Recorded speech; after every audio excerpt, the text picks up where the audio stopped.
Bonjour à tous et à tous, bienvenue sur la chaîne Phenocatch. Et aujourd'hui j'ai décidé d'enfoncer des portes ouvertes, car oui, on va parler de la road to WrestleMania et d'une réflexion que je me suis faite. Est-ce que WrestleMania 42 n'est pas maudit?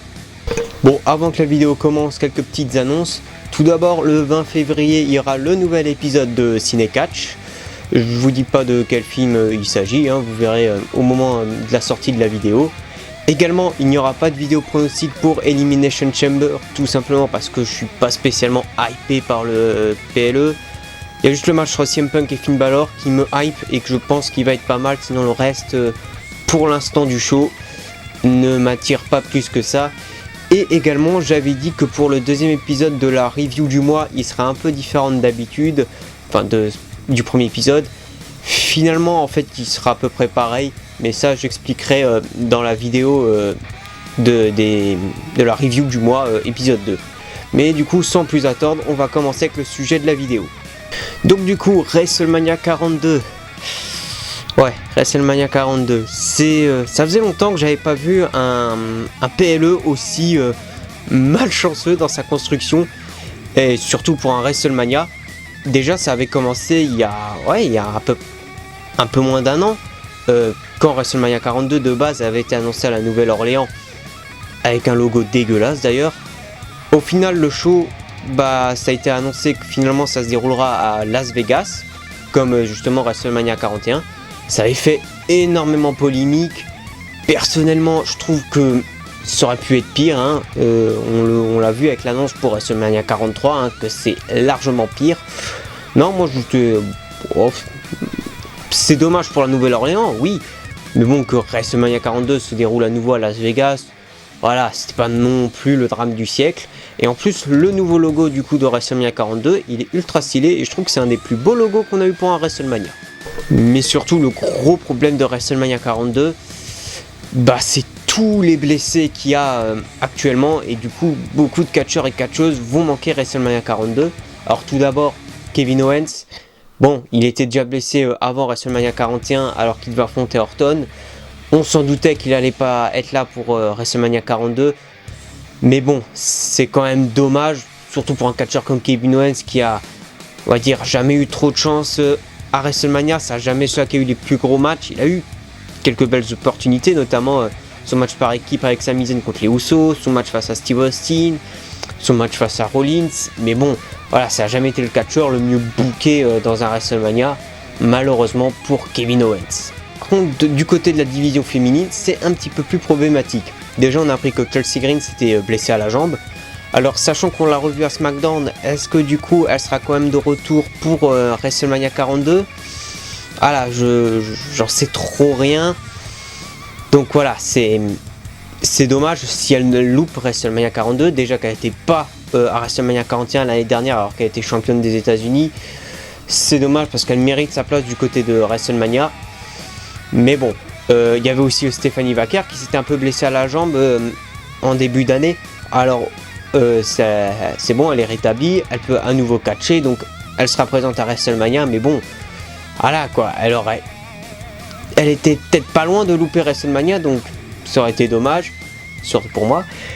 Et bien sûr, Bianca Belair qui est absente de WrestleMania. Il y avait des rumeurs comme quoi elle pourrait faire son tour au Royal Rumble, mais apparemment sa blessure au doigt qu'elle s'est fait à WrestleMania 41, voilà, apparemment elle s'est toujours pas rétablie et c'est énormément problématique parce qu'on sent qu'il y avait un programme Jade Cargill, Bianca Belair pour le titre à WrestleMania. L'histoire aurait pu s'écrire toute seule. Bianca Belair qui revient, qui remporte le Rumble et qui doit choisir entre Stephanie Vaquer et Jade Cargill qui est son ancienne amie. Jade Cargill qui est devenue heel. Non, franchement, ça aurait été de Laurent Barre, ça aurait pu donner un très bon match. Mais bon, là actuellement, on voit que la WWE n'est pas sûre que Bianca Belair pourrait faire son retour. Donc voilà, je sais pas trop qui pourrait affronter Jade Cargill. J'aimerais bien Chelsea Green ou Julia, mais bon, je pense pas que la WWE veut les mettre autant en avant. Donc oui, c'est ultra dommage. Peut-être Jordynne Grace, mais sachant qu'elle vient de perdre son opportunité face à Jade Cargill à SmackDown. Voilà, je sais pas si on va aller sur ça. Ça pourrait être un bon moyen de mettre Jordynne Grace en avant. Mais bon, c'est vrai que c'est ultra problématique. Et ouais, ça fait déjà une autre blessée du côté de WrestleMania. Mais les plus grosses blessures qui ont impacté WrestleMania, c'est celles de Seth Rollins et de Bron Breakker. Déjà, Seth Rollins, d'après les rumeurs, il aurait dû affronter Roman Reigns dans les plans initiaux pour le titre poids lourd. Donc déjà, ça veut peut-être dire que Roman Reigns aurait gagné le Rumble, mais Reigns, je vais vite en parler après. Et Bron Breakker, lui, il était littéralement en pleine ascension. Il s'est blessé au dos juste en soulevant la table des commentateurs, d'après ce qu'on a compris. Ce qui du coup n'explique pas pourquoi il s'est fait éliminer comme ça au Rumble. C'était dommage.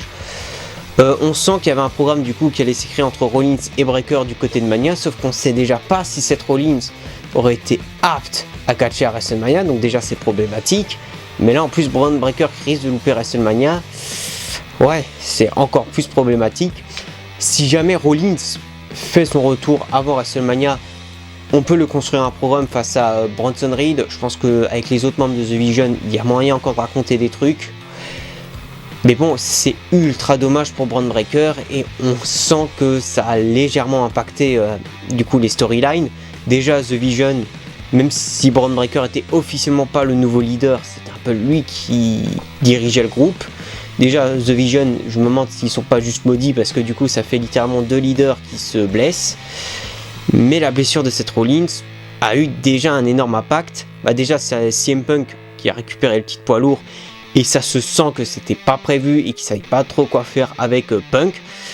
Là, ils arrivent un peu à lui donner de l'intérêt depuis le début d'année, mais bon, ça sent que clairement, c'était pas ce qui était prévu. On sent qu'il y avait un Roman Reigns contre Cody Rhodes qui était prévu pour WrestleMania après la blessure de Rollins.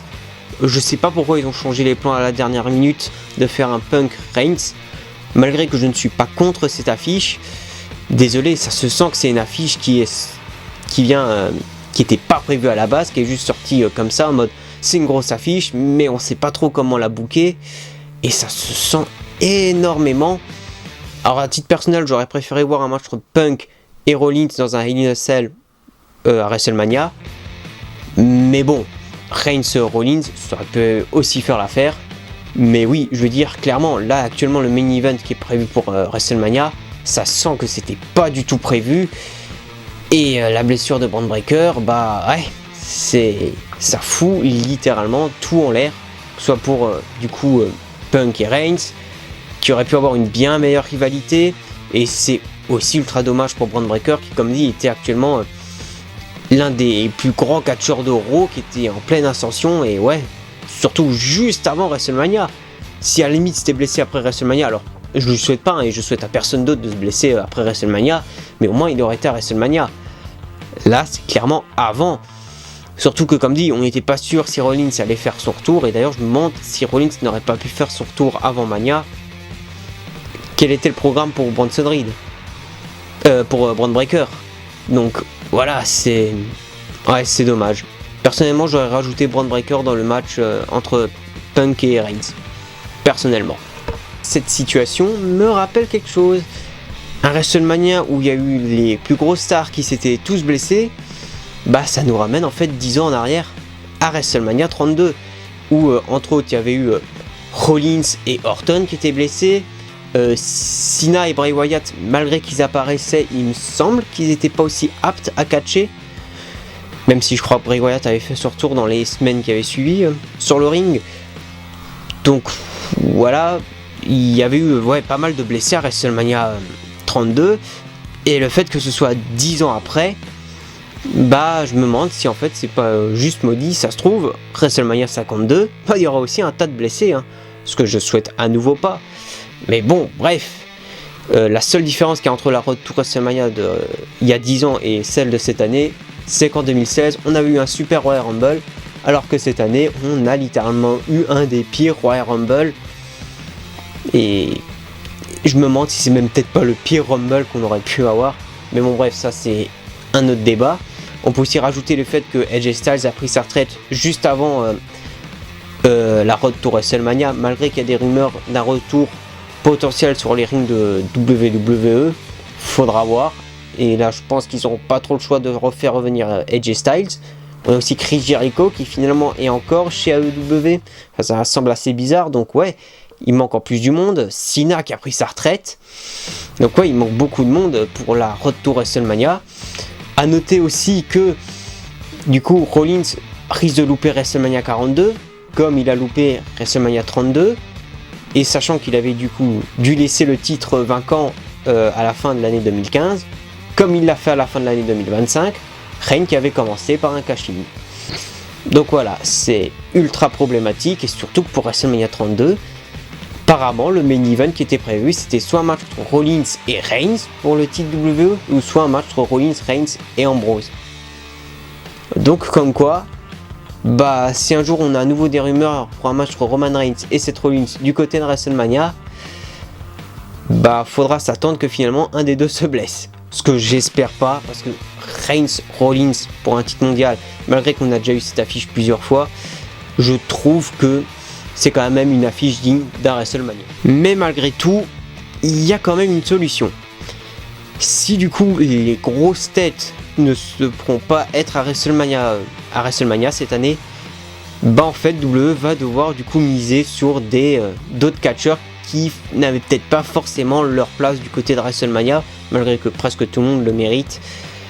Ça pourrait forcer WWE à du coup mettre des jeunes talents en avant du côté de WrestleMania, comme des G1 Evans, des Ilya Dragunov, pourquoi pas Matt Cardona. Donc c'est peut-être pas non plus une si mauvaise chose, façon de parler, hein. Mais bon, est-ce que du coup WWE va plus miser du coup sur ces jeunes talents ou ces nouveaux talents? Il faudra voir. Et du coup c'est tout pour cette petite vidéo concernant WrestleMania 42.